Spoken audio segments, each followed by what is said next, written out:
Welcome to another deep dive today, where we're going to be looking at, I guess, some huge questions. Yeah. The kind that have been bugging philosophers, for centuries. Right. And to help us sort of navigate this tricky terrain, we're going to bring in two of history's, real heavyweights. Yeah. Fyodor Dostoevsky and Friedrich Nietzsche. And to really get into their heads, we're going to be diving into some of their most powerful work. So Dostoevsky's The Brothers, Karamazov, and Nietzsche's Beyond Good and Evil and the Antichrist. So let's start unpacking this a little bit and maybe ground this in something a little bit more relatable. Yeah. The Brothers Karamazov, with its kind of tangled family drama and philosophical debates, might seem a world away from our everyday lives. Right. But at its core, it's really a story about wrestling with faith. And I think that's something that a lot of us can relate to. Absolutely. And one of the most powerful examples of this struggle is this story of the Grand Inquisitor. Right. This is a chapter within the book that throws a real curveball. How can a loving God allow innocent children to suffer? Yeah. And it's this question that drives Ivan Karamazov, one of the brothers, to reject God's world entirely. It's a real gut punch for sure. Yeah. I mean, if there's a God, why is there so much pain in the world? And it's a question that Dostoevsky himself wrestled with throughout his own life. Yeah, he went through these periods of doubt, even atheism. Right. But what's so compelling is how he channeled that struggle into his writing. Yeah. He doesn't shy away from the darkness, but ultimately he seems to find this path towards faith, seeing it as a way to find meaning amidst the suffering. It makes you wonder, if maybe wrestling with those tough questions, facing that darkness head on is part of what makes faith stronger and more meaningful. It's a possibility that Dostoevsky certainly explores. Yeah. Now, shifting gears to Nietzsche, we encounter a very different response to these dilemmas. He's often painted as this radical figure, this iconoclast. Right. And there's some truth to that. But underneath those provocative pronouncements, there's a deep concern with the human condition, just like in Dostoevsky. And boy, are those pronouncements provocative. They are. Like when he, in Beyond Good and Evil, basically throws out traditional morality. Yeah. He talks about this pre-moral period, where actions were judged solely on their consequences, not on the intentions behind them. Right. He even suggests that our modern obsession with intention is like a superstition. It's like a superstition. It's like he's saying, wake up, people. Are we really that naive? What's important to remember is that Nietzsche wasn't just trying to shock people, although he did that quite well. Right. He was deeply critical of the morality of his time, particularly what he saw as the stifling influence of Christianity. Right. He believed it created this system where weakness was disguised as virtue, this slave morality that held back the truly strong. Okay. And this is where his famous declaration of the death of God comes in. Hold on. Death of God. Isn't that a little extreme? Well, it is and it isn't. Okay. What Nietzsche was getting at is that he wasn't saying that God literally died. Okay. He was using this incredibly powerful image to represent the collapse of traditional moral frameworks, kind that relied on a divine authority for their legitimacy. Yeah. Right. He saw this death as both terrifying and liberating. Okay. Opening up the possibility for a revaluation of values. Okay. A chance to create new, more life-affirming ways of being. So on the one hand, we have Dostoevsky finding meaning through faith in the face of suffering. Right. And on the other, we have Nietzsche urging us to forge our own path, to create our own values, even if that means staring into the abyss of meaninglessness. Right. But it's like they're presenting two radically different paths up the same existential mountain. That's a great analogy, and it's this tension, this push and pull between faith and self-creation that makes their ideas so compelling, Absolutely. So relevant even today. It's like they're both saying, hey, the big questions, they don't have easy answers. Right. But wrestling with them, that's what makes us human. That's what gives life its depth. Exactly. And in the next part of our deep dive, we'll explore how these contrasting approaches play out in their views on morality, suffering, and that ever-present shadow of nihilism. Welcome back to our deep dive into the minds of Dostoevsky and Nietzsche. So we've already touched upon their contrasting approaches to faith and meaning, but now let's explore another really interesting dimension of their thought morality. Right. What is good, what is evil, and where do these ideas even come from? These questions have plagued humanity for centuries, and these two thinkers offer some really thought-provoking perspectives. Yeah, it's like when you really start to think about it, the whole concept of good and evil gets really slippery. It does. I mean, what one person sees as right, another might see as wrong. So how do we navigate this moral maze? Where do Dostoevsky and Nietzsche lead us? Well, Dostoevsky, rooted in his Christian faith, believed in a universal moral law. Okay. A divine order that guides human behavior. He saw good and evil as these fundamental realities, forces locked in this constant struggle within each individual. Think of it like a battle playing out in the human heart. But didn't he also acknowledge the complexity of that struggle? Oh, absolutely. I mean, even in the brothers Karamazov, you see characters like Ivan wrestling with their faith, Right. questioning the very foundations of that moral order. They point to the suffering in the world and ask, how can a just God allow this? That's the brilliance of Dostoevsky. He doesn't shy away from the messy, complicated nature of human experience. Yeah. He forces us to confront the seeming contradictions between faith and the reality we see around us. For Dostoevsky, the answer ultimately lies in love and compassion, in recognizing the inherent worth of every human being, even in the face of their flaws and failings. So it's not about blindly following a set of rules, but about cultivating a deeper understanding of ourselves and others, a kind of radical empathy. Exactly. Now, Nietzsche takes a completely different route. He rejects this notion of a divinely ordained morality altogether. Instead, he sees morality as a human construct, something that evolved over time, shaped by power dynamics and social forces. He argues that what we call good and evil are often labels used by those in power to control and manipulate the masses. And this is where his concept of master and slave morality comes in. Right. Precisely, Nietzsche argued that traditional morality, with its emphasis on humility, self-sacrifice, and obedience, was actually a tool used by the weak to subdue the strong. It's like a subtle form of social control, where the values of the oppressed become dominant, holding back those capable of achieving greatness. Okay, so help me understand this. Is he saying that we should throw out all notions of right and wrong?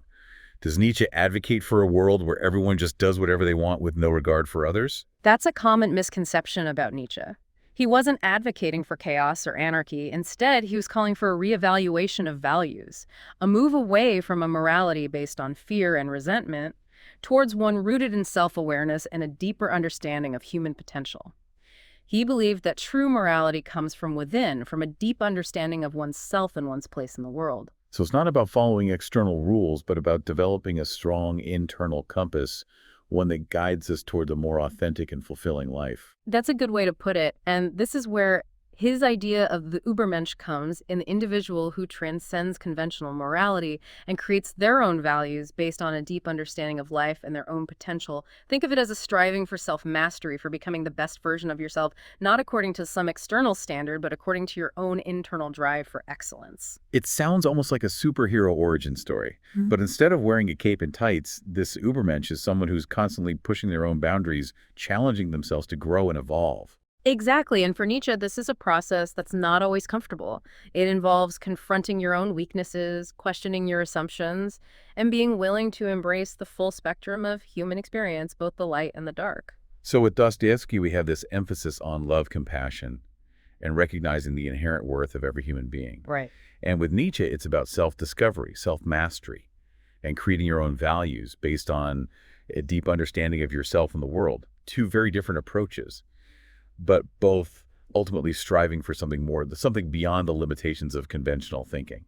You've captured the essence of it beautifully, and what's fascinating is how these seemingly opposing perspectives can actually complement each other. We can recognize the importance of universal moral principles, the need to treat each other with dignity and respect, while also acknowledging the power of individual agency and the responsibility we have to shape our own lives and values. It's like finding a balance between respecting the interconnectedness of humanity and embracing the unique potential within each individual. And it's in this space, this tension between the universal and the individual, where the conversation about suffering and nihilism becomes even more intriguing. That's a great segue, because both Dostoevsky and Nietzsche had really profound things to say about suffering and its role in the human experience. And it's through their exploration of suffering that their contrasting approaches to nihilism, that sense of meaninglessness that we talked about earlier, become even more apparent. So let's dive into that. How did these two philosophical titans grapple with the reality of suffering and its implications for finding meaning in a world that often feels chaotic and absurd? Well, for Dostoevsky, suffering was almost a pathway to spiritual understanding. Oh. He saw it as a crucible, a test of faith that could ultimately lead to deeper compassion and a stronger connection to the divine. And that definitely comes through the brothers Karamazov. There's so much pain and loss woven into the fabric of that story. But there's also this sense that through those experiences, the characters are able to access a deeper level of truth, a more profound understanding of themselves and the world. Exactly. Now, Nietzsche had a more, shall we say, robust view of suffering. Oh. He saw it as a challenge, a test of will that could either break us or make us stronger. Remember his concept of the will to power. Right. He believed that by embracing and overcoming hardship, we could strengthen our will and ultimately achieve self-mastery. He even suggested that joy and suffering are deeply intertwined, that true strength comes from experiencing the fullness of life, both the light and the dark. So while Dostoevsky saw suffering as a path towards spiritual enlightenment, Nietzsche saw it as a crucible for forging a more powerful and self-aware individual. It's like two sides of the same coin, both acknowledging the inevitability of suffering, but offering very different perspectives on its role in the human journey. It's a fascinating dichotomy, isn't it? And it's through their unique perspectives on suffering that we can start to unpack their contrasting approaches to nihilism. Dostoevsky, as we've discussed, saw nihilism as a threat, something to be overcome through faith and a belief in God's love. He believed that without faith, without a sense of higher purpose, humanity would descend into chaos and despair. And you can definitely feel that sense of existential dread in some of his work, like in Notes from Underground. The narrator's isolation and alienation feel like a stark warning about what can happen when we lose sight of meaning and connection. That's a great example. Now, Nietzsche had a more complex and some might say more radical relationship with nihilism. He saw it as a natural consequence of the death of God, the collapse of traditional values, but he also believed that it was a necessary stage, a kind of philosophical detox that could ultimately lead to a more authentic and life-affirming worldview. So instead of fearing nihilism, Nietzsche saw it as an opportunity, a chance to clear the slate and rebuild from the ground up. Precisely. He believed that by confronting the abyss of meaninglessness, by acknowledging the lack of inherent purpose in the universe, we could then step into our own power and create meaning for ourselves. It's like he's saying, don't just accept the ready-made answers. Don't let others define your values. Step into the unknown and forge your own path. It's a bold idea, and it definitely requires a certain amount of courage, a willingness to embrace uncertainty and the unknown. That's true, but it's also a call to action. It's about recognizing that we have the power and the responsibility to shape our own lives and create a world that reflects our deepest values. It sounds like both Dostoevsky and Nietzsche, despite their differences, were ultimately concerned with the same thing, helping us live more meaningful and fulfilling lives. It's just that they offered very different roadmaps for getting there. That's a brilliant insight. And in the next part of our deep dive, we'll explore how these roadmaps continue to resonate with us today and how their ideas can offer guidance and inspiration as we navigate the complexities of modern life. Welcome back to our philosophical journey with Dostoevsky and Nietzsche.